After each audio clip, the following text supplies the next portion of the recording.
እኔ ይሄንን ቢዝነስ ጀምር ቶሎ ብዬ ሀብታም ለመሆን አይደለም። መጀመሪያ እንዴት አድርጌ ልጄን በየቀኑ ከትምህርት ቤት ማውጣት እንደምችልና ከልጄ ጋራ ጥሩ ጊዜ እንዲኖረኝ ምን አይነት አድቫንቴጆችን በወሰድ ይሻላል ብዬ ነው ይሄን ቢዝነስ የጀመርኩት።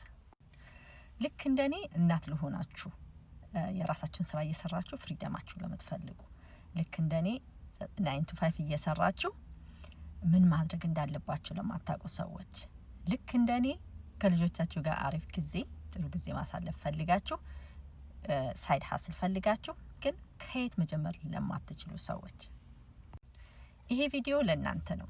እኔም እንደናንተ ፉል ታይም ሰራተኛ ነበርኩኝ እና ልጄ ፕሪኬ በሚሄድበት ሰዓት ሁሉ ጊዜ ጥያቄው ምንድነው ማማ መቼ ነው የምታወጪኝ ነው። እሱም ፉል ታይም ተማሪ ስለነበር ማለት ነው።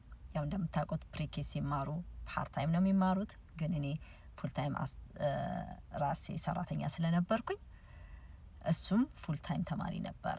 ይሄ ጥያቄ በየቀኑ ነበር የሚመጣው። ከዛ ለዛሬ ለራሴው ቃል ገባሁኝ ማለት ነው። በሚቀጥለው አመት ትምህርት ቤት ሲሄድ እኔ ፓርት ታይም እየሰራው እሱም ደግሞ ከትምህርት ቤት ሲወጣ አብሬ ለማሳለፍ ማለት ነው።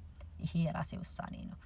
ከዛ በጎን ምን ብሰራ ያዋጣኛል፣ ልጄንም ሳልጎዳ የኔንም ጊዜ ሳይሻማ አውቶሜት ሲስተም እያለው እኔ ከኔ የተወሰነ ኢፈርት እየወሰደ መስራትና ማደግ የምችልበት ሳይድ ሀስል ማገኝበት ፈለኩኝ ማለት ነው። ይሄን ዲጂታል ቢዝነስ ላይ አገኘሁኝ። አይቼ ዌቢናሩን በደንብ ከአንዴም 2 3 ደጋግሜ አይቼ ሰው ጠይቄ ጉግል አርጌ በደንብ ተዘጋጅቼበት ነው የገባሁት። ዛሬ ገብቼ ወይም ደግሞ ዛሬ ኢንቨስት አድርጌ ነገ ሀብታም እንደማልሆን አውቀዋለሁኝ። እዚህ ቢዝነስ ውስጥ 2 አመት ቆይቻለሁ። ብዙ ነገሮችን ቀይሮልኛል። እውነት ለመናገር መጽሐፍ የማንበብ ልምድ አልነበረኝም። መጽሐፍ እንዳነብ አድርጎኛል። መጽሐፍ ማንበብ እንኳን ጊዜ ባይኖረኝ አውዲዮ ሰማለሁኝ። ለውጡን እዩት። እንደዚህ ወጥቼ እናንተ ጋር እንዳወራ ያረገኝ እዚህ ቢዝነስ ውስጥ ከገባሁ ጀምሮ ነው። ኮንፊደንስ ኖርኝ እንደገና ፉል ታይም ስሪ ስባል ኖ አልፈልግም፣ አልችልም፣ ልጄ ይቀድምብኛል። መጀመሪያ የገባሁም ለልጄ ብዬ ነው። አሁንም ልጄ ነው ያለኝ። ስለዚህ እሱም ብዬ ነው የገባሁት። ኔቨር ብያለሁኝ እና ይሄን እንዳደረ ያደረገኝ ኮንፊደንስ እንዳዳብር ያደረገኝ እዚህ ቢዝነስ ውስጥ ከገባሁ በኋላ ነው። ኦንላይን ቢዝነስ ላይ ስንል በጣም ከባድ ይመስላል፣ ግን በጣም ብዙ ነገሮችን ነው የሚያቃልልልን።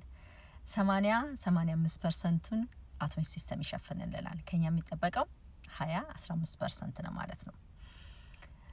እንዴት አድርገን ራሱ ስኬጁል አድርገን ከኦዲየንስ ጋር መገናኘት እንደምንችል ራሱ በደንብ አድርጎ ያስረዳናል። በአሁን ሰዓት ደግሞ ኤአይ ብዙ ነገር እየረዳን ነው ያለው። አውቶሜት ሲስተም ከጀርባ አለ፣ ባክግራውንድ ቼክ የሚያደርግ ብዙ ነገር አለና በዛ መስራት ስለሚቻል አትፍሩ። መስራት ለምትፈልጉ ሰዎች እኔም ፓርት ታይም እየሰራው ነው። ለጊዜው እንግዲህ ይሄ ነው ቢሮዬ። ከዚህ ነው ማስተላለፍላችሁ። የግድ ቢሮ መከራየት አይገባንም። ባለንበት ቦታ የራሳችንን ላይፍ ስታይል ነው የምናሳየው እንጂ ሌላ ነገር የለውም ማለት ነው።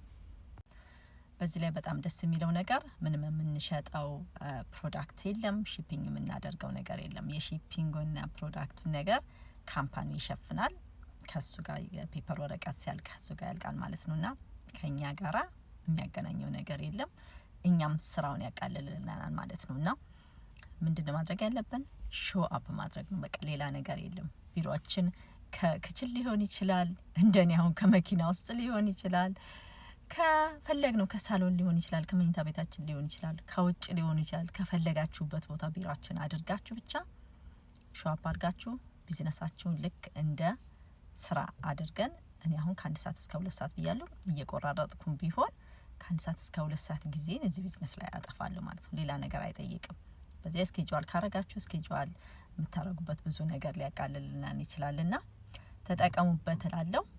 እንግዲህ ዌቢናር አለን ሁሉ ጊዜ እንደምናገረው ማክሰኞና ሐሙስ 8 PM ኢስተር ታይም ላይ እሱ ላይ ብትከታተሉ ሞር ኢንፎርሜሽን ታገኛላችሁ። ፌስቡክ ግሩፕ አለን፣ ውስጥ መግባት ከፈለጋችሁ ማየት ትችላላችሁ። 149 ዶላር ደግሞ ከከፈላችሁ ካምፓኒውን፣ ኮሚሽናችሁን፣ ፕሮዳክቱ ምንድነው የሚሉትን ነገሮች ደግሞ በደንብ አይታችሁ እሱ ደግሞ ልክ ያው ልብስ ገዝተን ሞክረ ነው እንደምንመልሰው ሁሉ አይታችሁት የማይስማማችሁ ከሆነ መመለስ የምትችሉበት ወይም ደግሞ ማስመለስ የምትችሉበት እኛም ደግሞ መመለስ የምንችልበት ነገር አለና ተጠቀሙበት።